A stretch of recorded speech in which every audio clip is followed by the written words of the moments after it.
In socialist countries, it is not the seller who has to be grateful. It is the buyer. The citizen is not the boss. The boss is the central committee, the central office. Those socialist committees and leaders and dictators are supreme, and the people simply have to obey them.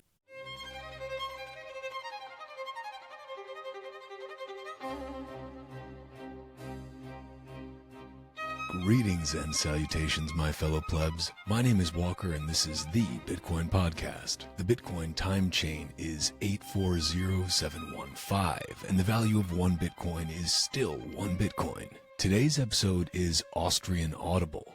I'll be reading the second of MISES' 6 lectures, and the topic for today is socialism. If this is your first time listening to the Bitcoin Podcast, consider going back to the previous episode on capitalism and listening to that first, as it sets the stage really well for today's read. I'll continue releasing these Austrian Audible episodes in the coming weeks, and I hope that the complete set of 6 Mises readings serves as a great introduction to the Austrian School of Economics and Ludwig von Mises. A sincere thank you to everyone who shared their thoughts on the first episode on capitalism. You can download the PDF of Economic Policy Thoughts for Today and Tomorrow by Ludwig von Mises in the show notes. I encourage you to share these lessons with your friends, family, and strangers on the internet who can benefit from the knowledge of real economics as taught by Mises and the Austrian School.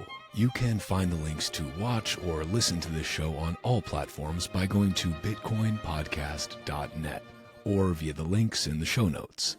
If you're enjoying the Bitcoin Podcast, do me a favor and give the show a 5-star rating, because apparently that helps other people discover the show. Or if you're listening on fountain.fm, consider giving the show a boost or creating a clip of something you found valuable. And if you are a Bitcoin-only company looking to sponsor the Bitcoin Podcast, hit me up on social media or by going to bitcoinpodcast.net/sponsor. Without further ado, let's get into Lesson 2 from Mises' 6 lessons, Socialism.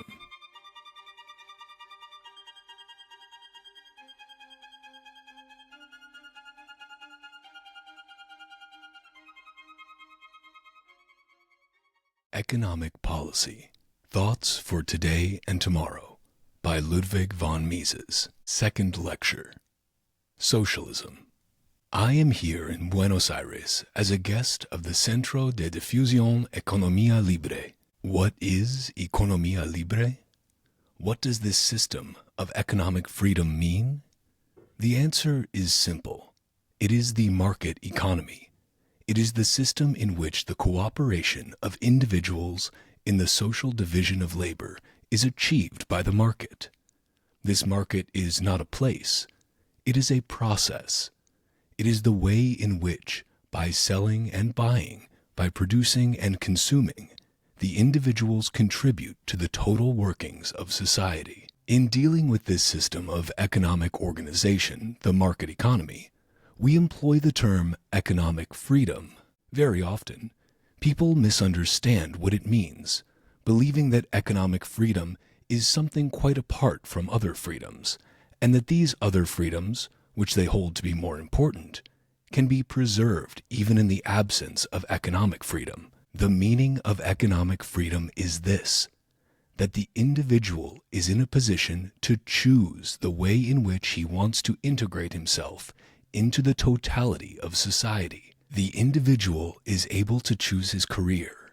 He is free to do what he wants to do. This is of course not meant in any sense which so many people attach to the word freedom today. It is meant rather in the sense that, through economic freedom, man is freed from natural conditions. In nature, there is nothing that can be termed freedom. There is only the regularity of the laws of nature, which man must obey if he wants to attain something. In using the term freedom as applied to human beings, we think only of freedom within society. Yet today, social freedoms are considered by many people to be independent of one another.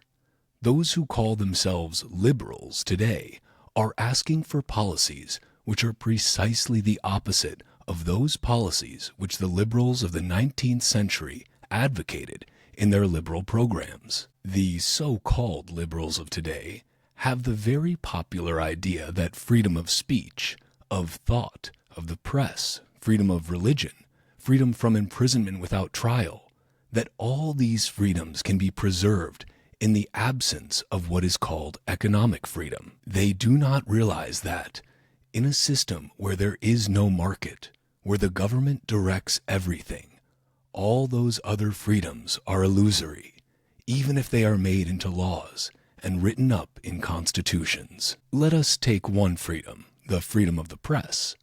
If the government owns all the printing presses, it will determine what is to be printed and what is not to be printed.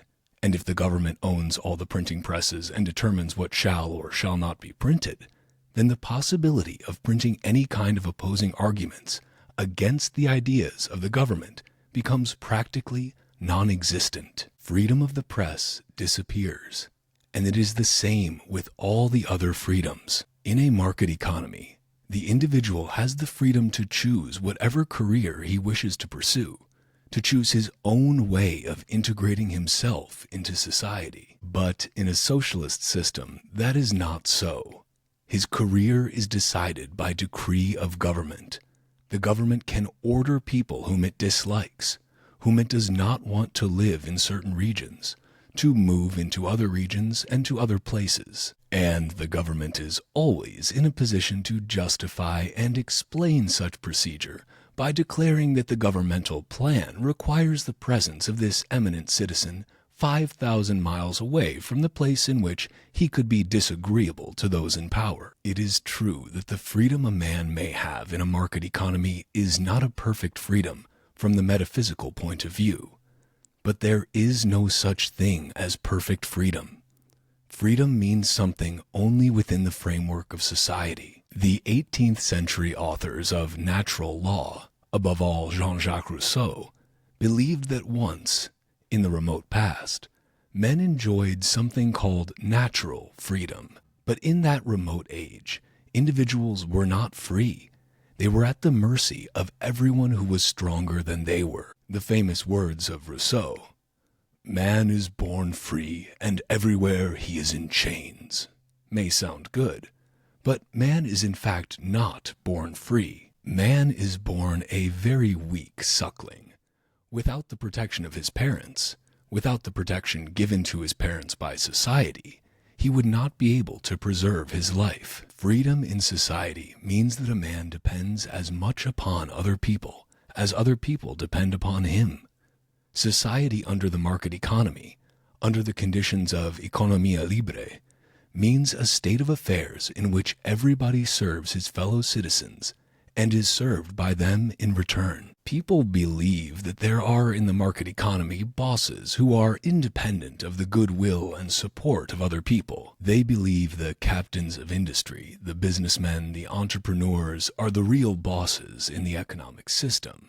But this is an illusion. The real bosses in the economic system are the consumers. And if the consumers stop patronizing a branch of business, these businessmen are either forced to abandon their eminent position in the economic system or to adjust their actions to the wishes and to the orders of the consumers. One of the best-known propagators of communism was Lady Passfield, under her maiden name Beatrice Potter, and well known also through her husband Sidney Webb. This lady was the daughter of a wealthy businessman, and, when she was a young adult, she served as her father's secretary. In her memoirs, she writes, "In the business of my father, everybody had to obey the orders issued by my father, the boss. He alone had to give orders, but to him nobody gave any orders." This is a very short-sighted view. Orders were given to her father by the consumers, by the buyers. Unfortunately, she could not see these orders.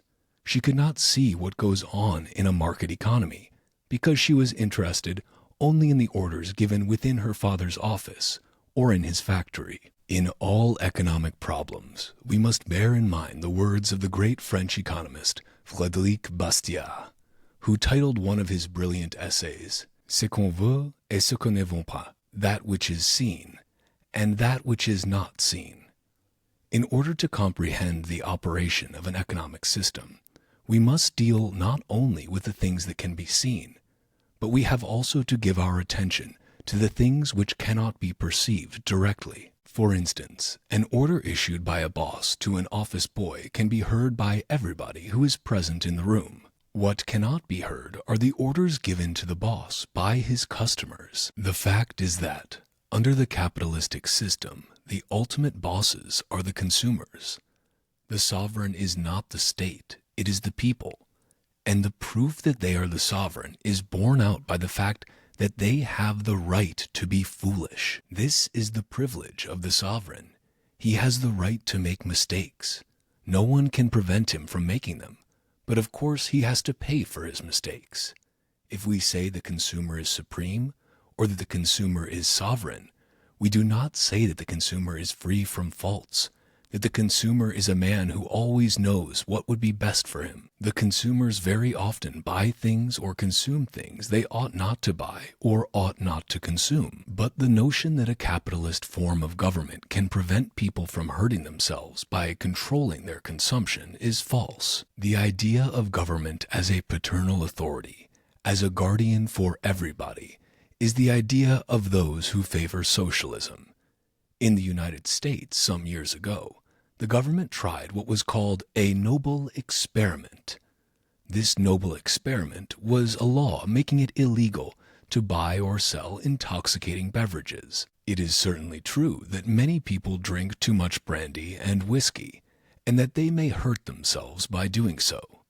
Some authorities in the United States are even opposed to smoking. Certainly there are many people who smoke too much, and who smoke in spite of the fact that it would be better for them not to smoke. This raises a question which goes far beyond economic discussion.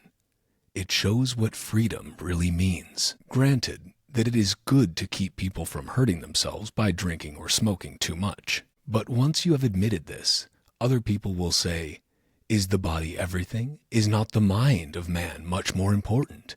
Is not the mind of man the real human endowment, the real human quality? If you give the government the right to determine the consumption of the human body, to determine whether one should smoke or not smoke, drink or not drink, there is no good reply you can give to the people who say, more important than the body is the mind and the soul, and man hurts himself much more by reading bad books, by listening to bad music, and looking at bad movies. Therefore it is the duty of the government to prevent people from committing these faults. And, as you know, for many hundreds of years, governments and authorities believed that this really was their duty. Nor did this happen in the far distant ages only. Not long ago, there was a government in Germany that considered it a governmental duty to distinguish between good and bad paintings, which of course meant good and bad from the point of view of a man who, in his youth, had failed the entrance examination at the Academy of Art in Vienna.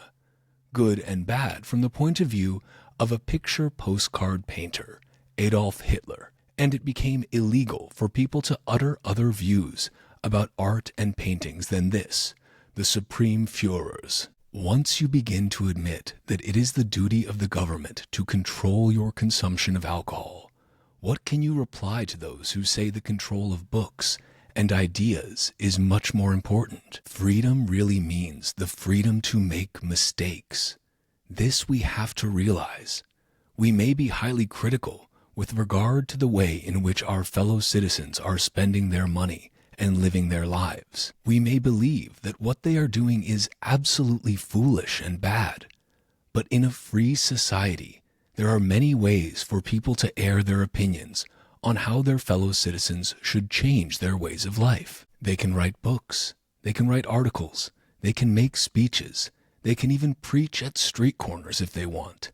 And they do this in many countries, but they must not try to police other people in order to prevent them from doing certain things simply because they themselves do not want these other people to have the freedom to do it. This is the difference between slavery and freedom.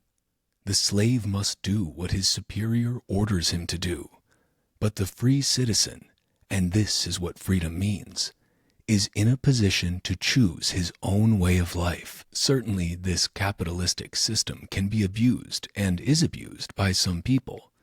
It is certainly possible to do things which ought not to be done. But if these things are approved by a majority of the people, a disapproving person always has a way to attempt to change the minds of his fellow citizens. He can try to persuade them, to convince them, but he may not try to force them by the use of power, of governmental police power. In the market economy, everyone serves his fellow citizens by serving himself. This is what the liberal authors of the 18th century had in mind when they spoke of the harmony of the rightly understood interests of all groups and of all individuals of the population. And it was this doctrine of the harmony of interests which the socialists opposed. They spoke of an irreconcilable conflict of interests between various groups. What does this mean? When Karl Marx, in the first chapter of The Communist Manifesto, that small pamphlet which inaugurated his socialist movement, claimed that there was an irreconcilable conflict between classes, he could not illustrate his thesis by any examples other than those drawn from the conditions of pre-capitalistic society. In pre-capitalistic ages, society was divided into hereditary status groups, which in India are called castes. In a status society, a man was not, for example, born a Frenchman. He was born a member of the French aristocracy, or of the French bourgeoisie, or of the French peasantry. In the greater part of the Middle Ages, he was simply a serf. And serfdom in France did not disappear completely until after the American Revolution. In other parts of Europe, it disappeared even later. But the worst form in which serfdom existed, and continued to exist even after the abolition of slavery, was in the British colonies abroad. The individual inherited his status from his parents, and he retained it throughout his life. He transferred it to his children. Every group had privileges and disadvantages. The highest groups had only privileges, the lowest groups only disadvantages. And there was no way a man could rid himself of the legal disadvantage placed upon him by his status other than by fighting a political struggle against the other classes. Under such conditions, you could say there was an irreconcilable conflict of interests between the slave owners and the slaves, because what the slaves wanted was to be rid of their slavery, of their quality of being slaves. This meant a loss, however, for the owners. Therefore, there is no question that there had to be this irreconcilable conflict of interests between the members of the various classes. One must not forget that in those ages, in which the status societies were predominant in Europe, as well as in the colonies which the Europeans later founded in America, people did not consider themselves to be connected in any special way with the other classes of their own nation. They felt much more at one with the members of their own class in other countries. A French aristocrat did not look upon lower-class Frenchmen as his fellow citizens. They were the rabble, which he did not like. He regarded only the aristocrats of other countries, those of Italy, England, and Germany, for instance, as his equals. The most visible effect of this state of affairs was the fact that the aristocrats all over Europe used the same language, and this language was French, a language which was not understood outside France by other groups of the population. The middle classes, the bourgeoisie, had their own language, while the lower classes, the peasantry, used local dialects which very often were not understood by other groups of the population. The same was true with regard to the way people dressed. When you traveled in 1750 from one country to another, you found that the upper classes, the aristocrats, were usually dressed in the same way all over Europe, and you found that the lower classes dressed differently. When you met someone in the street, you could see immediately, from the way he dressed, to which class, to which status he belonged. It is difficult to imagine how different these conditions were from present-day conditions. When I come from the United States to Argentina and I see a man on the street, I cannot know what his status is. I only assume that he is a citizen of Argentina and that he is not a member of some legally restricted group. This is one thing that capitalism has brought about. Of course, there are also differences within capitalism. There are differences in wealth, differences which Marxians mistakenly consider to be equivalent to the old differences that existed between men in the status society. The differences within a capitalist society are not the same as those in a socialist society. In the Middle Ages, and in many countries even much later, a family could be an aristocrat family and possess great wealth. It could be a family of dukes for hundreds and hundreds of years, whatever its qualities, its talents, its character, or morals. But under modern capitalistic conditions, there is what has been technically described by sociologists as social mobility. The operating principle of this social mobility, according to the Italian sociologist and economist Vilfredo Pareto, is la circulation des élites, the circulation of the elites. This means that there are always people who are at the top of the social ladder, who are wealthy, who are politically important, but these people, these elites, are continually changing. This is perfectly true in a capitalist society. It was not true for a pre-capitalistic status society.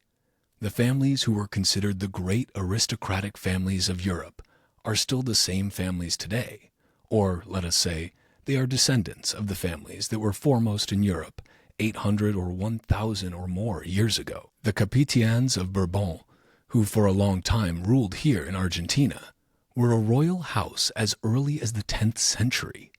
These kings ruled the territory which is known now as Île-de-France, extending their reign from generation to generation. But in a capitalist society, there is continuous mobility, poor people becoming rich, and the descendants of those rich people losing their wealth and becoming poor. Today I saw in a bookshop in one of those central streets of Buenos Aires the biography of a businessman who was so eminent, so important, so characteristic of big business in the 19th century in Europe that, even in this country, far away from Europe, the bookshop carried copies of his biography. I happen to know the grandson of this man. He has the same name as his grandfather had, and he still has the right to wear the title of nobility which his grandfather, who started as a blacksmith, had received 80 years ago. Today, this grandson is a poor photographer in New York City. Other people who were poor at the time this photographer's grandfather became one of Europe's biggest industrialists are today captains of industry. Everyone is free to change his status. That is the difference between the status system and the capitalist system of economic freedom, in which everyone has only himself to blame if he does not reach the position he wants to reach. The most famous industrialist of the 20th century up to now is Henry Ford. He started with a few $100s which he borrowed from his friends, and within a very short time, he developed one of the most important big business firms in the world, and one can discover hundreds of such cases every day. Every day, the New York Times prints long notices of people who have died. If you read these biographies, you may come across the name of an eminent businessman who started out as a seller of newspapers at street corners in New York, or he started as an office boy, and at his death he was the president of the same banking firm where he started on the lowest rung of the ladder. Of course, not all people can attain these positions. Not all people want to attain them. There are people who are more interested in other problems, and, for these people, other ways are open today which were not open in the days of feudal society, in the ages of the status society. The socialist system, however, forbids this fundamental freedom to choose one's own career. Under socialist conditions, there is only one economic authority, and it has the right to determine all matters concerning production. If you want to keep your Bitcoin safe from the socialists, communists, and totalitarians who would love nothing more than to seize it on behalf of an ever-growing centrally planned state, then head to bitbox.swiss/Walker and use the promo code Walker for 5% off the fully open source, Bitcoin only, BitBox 02 hardware wallet. Then get your Bitcoin off the exchanges and into your own self-custody. The Bitbox O2 is easy as hell to use whether you are brand new to Bitcoin or you are a well-seasoned psychopath. Again, it is Bitcoin only, and it is fully open source. You can head to their GitHub and you can verify that for yourself. Please do not trust me. Plus, when you go to bitbox.swiss/walker and use the promo code Walker, not only do you get 5% off, but you also help support this podcast. So thank you. One of the characteristic features of our day is that people use many names for the same thing. One synonym for socialism and communism is planning. If people speak of planning, they mean, of course, central planning, which means one plan made by the government, one plan that prevents planning by anyone except the government. A British lady who is also a member of the upper house wrote a book entitled Plan or No Plan, a book which was quite popular around the world. What does the title of her book mean? When she says plan, she means only the type of plan envisioned by Lenin and Stalin and their successors, the type which governs all the activities of all people of a nation. Thus, this lady means a central plan, which excludes all the personal plans that individuals may have. Her title, Plan or No Plan, is therefore an illusion, a deception. The alternative is not a central plan or no plan. It is the total plan of a central governmental authority or freedom for individuals to make their own plans, to do their own planning. The individual plans his life every day, changing his daily plans whenever he will. The free man plans daily for his needs. He says, for example, "Yesterday I planned to work all my life in Cordoba." Now he learns about better conditions in Buenos Aires and changes his plans, saying, "Instead of working in Cordoba, I want to go to Buenos Aires." And that is what freedom means. It may be that he is mistaken. It may be that his going to Buenos Aires will turn out to have been a mistake.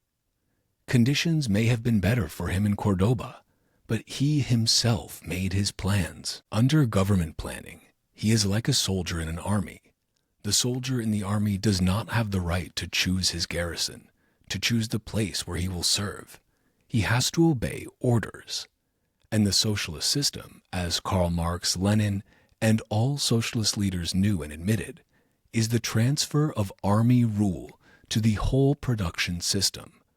Marx spoke of industrial armies, and Lenin called for the organization of everything, the post office, the factory, and other industries, according to the model of the army. Therefore, in the socialist system, everything depends on the wisdom, the talents, and the gifts of people who form the supreme authority. That which the supreme dictator, or his committee, does not know is not taken into account. But the knowledge which mankind has accumulated in its long history is not acquired by everyone. We have accumulated such an enormous amount of scientific and technical knowledge over the centuries that it is humanly impossible for one individual to know all these things, even though he may be a most gifted man. And people are different. They are unequal. They always will be.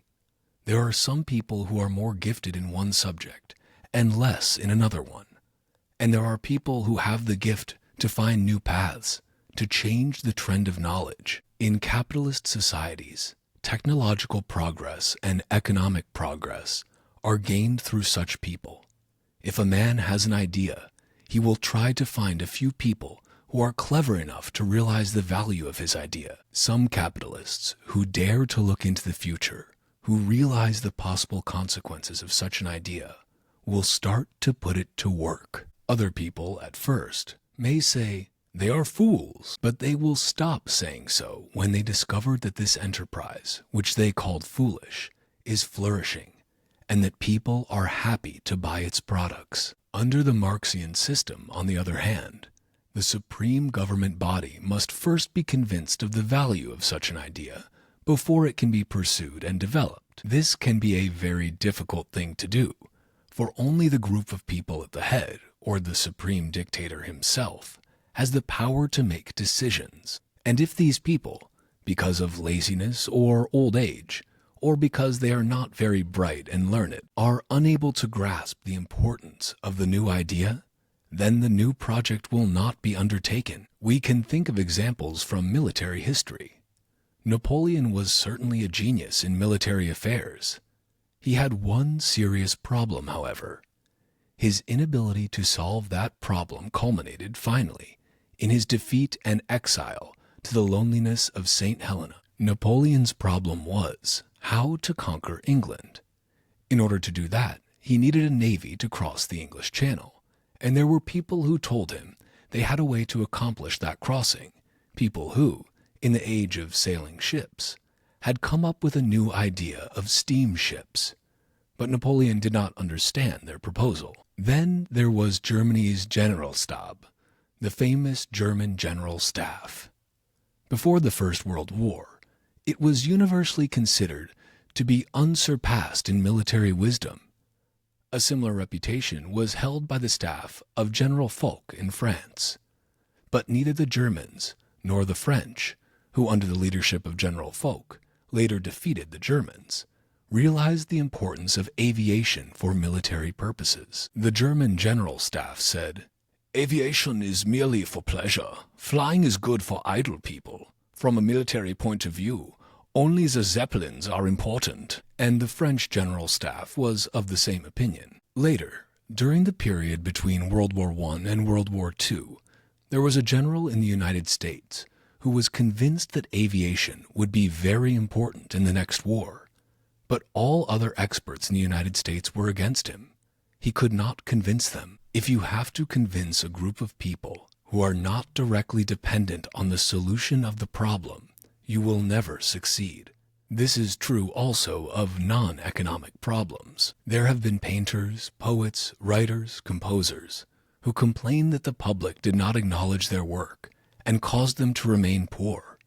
The public may certainly have had poor judgment, but when these artists said, "The government ought to support great artists, painters, and writers," they were very much in the wrong. Whom should the government entrust with the task of deciding whether a newcomer is really a great painter or not? It would have to rely on the judgment of the critics and the professors of the history of art, who are always looking back into the past, yet who very rarely have shown the talent to discover new genius. This is the great difference between a system of planning and a system in which everyone can plan and act for himself. It is true, of course, that great painters and great writers have often had to endure great hardships.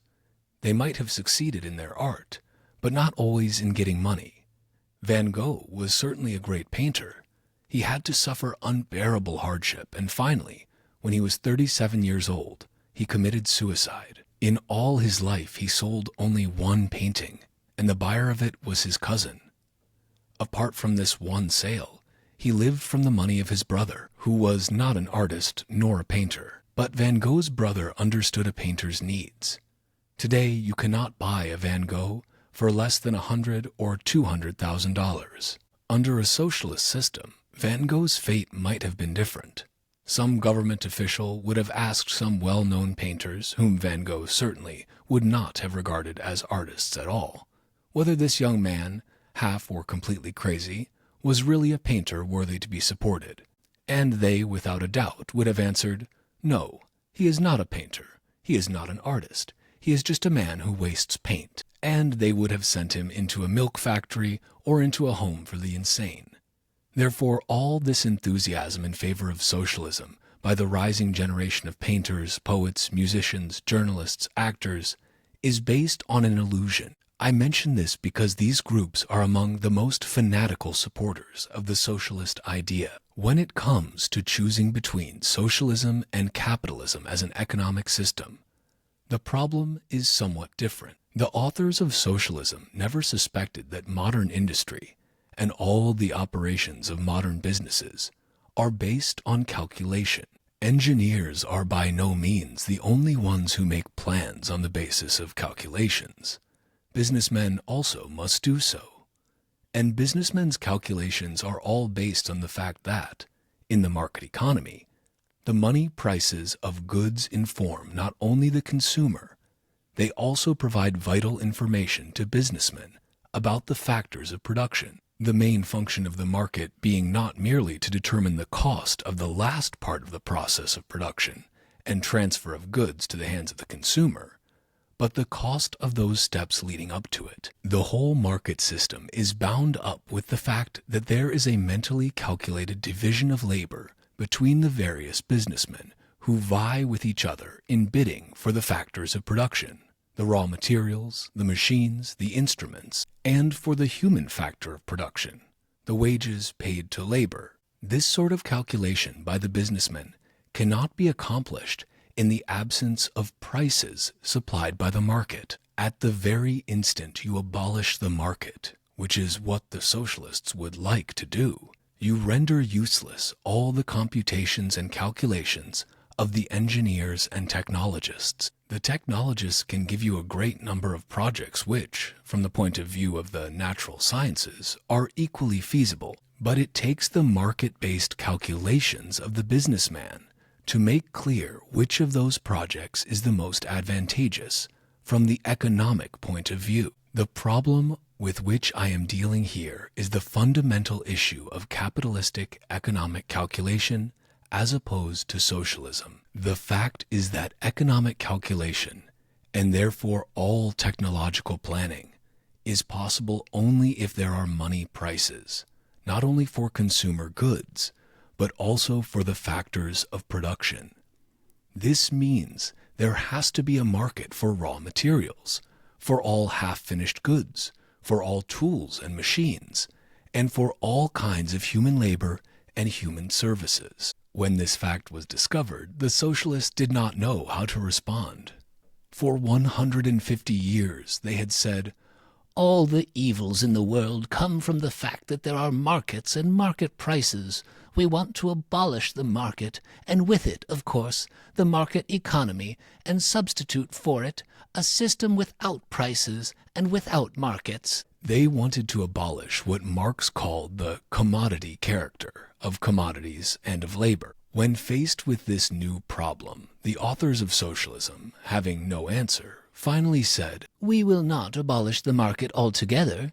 We will pretend that a market exists. We will play market, like children who play school." But everyone knows that when children play school, they do not learn anything. It is just an exercise, a game, and you can play at many things. This is a very difficult and complicated problem, and in order to deal with it in full, one needs a little more time than I have here.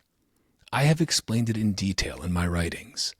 In 6 lectures, I cannot enter into an analysis of all its aspects. Therefore, I want to advise you, if you are interested in the fundamental problem of the impossibility of calculation and planning under socialism, read my book, Human Action, which is available in an excellent Spanish translation. But read other books too, like the book of Norwegian economist Trygve Hoff, who wrote on economic calculation.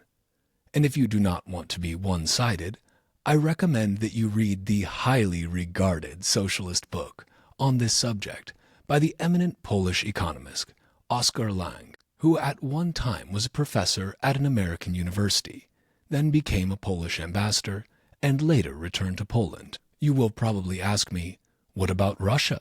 How do the Russians handle this question? This changes the problem. The Russians operate their socialistic system within a world in which there are prices for all factors of production, for all raw materials, for everything. They can therefore employ, for their planning, the foreign prices of the world market. And because there are certain differences between conditions in Russia and those in the United States, the result is very often that the Russians consider something to be justified and advisable from their economic point of view that the Americans would not consider economically justifiable at all. The Soviet experiment, as it was called, does not prove anything. It does not tell us anything about the fundamental problem of socialism, the problem of calculation. But are we entitled to speak of it as an experiment? I do not believe there is such a thing as a scientific experiment in the field of human action and economics. You cannot make laboratory experiments in the field of human action because a scientific experiment requires that you do the same thing under various conditions, or that you maintain the same conditions, changing perhaps only one factor. For instance, if you inject into a cancerous animal some experimental medication, the result may be that the cancer will disappear. You can test this with various animals of the same kind, which suffer from the same malignancy. If you treat some of them with the new method and do not treat the rest, then you can compare the result. You cannot do this within the field of human action. There are no laboratory experiments in human action. The so-called Soviet experiment merely shows that the standard of living is incomparably lower in Soviet Russia than it is in the country that is considered by the whole world as the paragon of capitalism, the United States. Of course, if you tell this to a socialist, he will say, "Things are wonderful in Russia." And you tell him, "They may be wonderful, but the average standard of living is much lower." Then he will answer, "Yes, but remember how terrible it was for the Russians under the Tsars, and how terrible a war we had to fight?" I do not want to enter into discussion of whether this is or is not a correct explanation. But if you deny that the conditions are the same, you deny that it was an experiment. You must then say, which would be much more correct, socialism in Russia has not brought about an improvement in the conditions of the average man, which can be compared with the improvement of conditions during the same time period in the United States. In the United States, you hear of something new, of some improvement, almost every week. These are improvements that business has generated, because thousands and thousands of business people are trying day and night to find some new product which satisfies the consumer better, or is less expensive to produce, or better and less expensive than the existing products. They do not do this out of altruism. They do it because they want to make money. And the effect is that you have an improvement in the standard of living in the United States, which is almost miraculous when compared with the conditions that existed 50 or 100 years ago. But in Soviet Russia, where you do not have such a system, you do not have a comparable improvement. So, those people who tell us that we ought to adopt the Soviet system are badly mistaken. There is something else that should be mentioned. The American consumer, the individual, is both a buyer and a boss. When you leave a store in America, you may find a sign saying, "Thank you for your patronage. Please come again." But when you go into a shop in a totalitarian country, be it in present-day Russia or in Germany as it was under the regime of Hitler, the shopkeeper tells you, "You have to be thankful to the great leader for giving you this." In socialist countries, it is not the seller who has to be grateful. It is the buyer. The citizen is not the boss. The boss is the central committee, the central office. Those socialist committees and leaders and dictators are supreme, and the people simply have to obey them.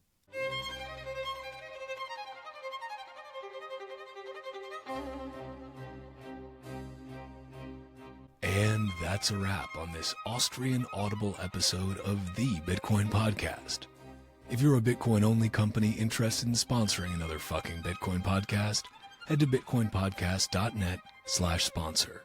If you're enjoying the Bitcoin Podcast and these Austrian economics readings, consider giving a 5-star review wherever you listen, or sharing the show with your network. Or don't, Bitcoin doesn't care. You can find me on Nostr by going to primal.net/walker. And if you want to follow the Bitcoin Podcast on Twitter, go to @TitcoinPodcast and @WalkerAmerica.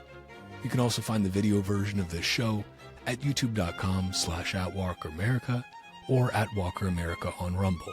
Bitcoin is scarce. There will only ever be 21 million, but Bitcoin podcasts are abundant. So thank you for spending your scarce time to listen to another fucking Bitcoin podcast. Until next time, stay free.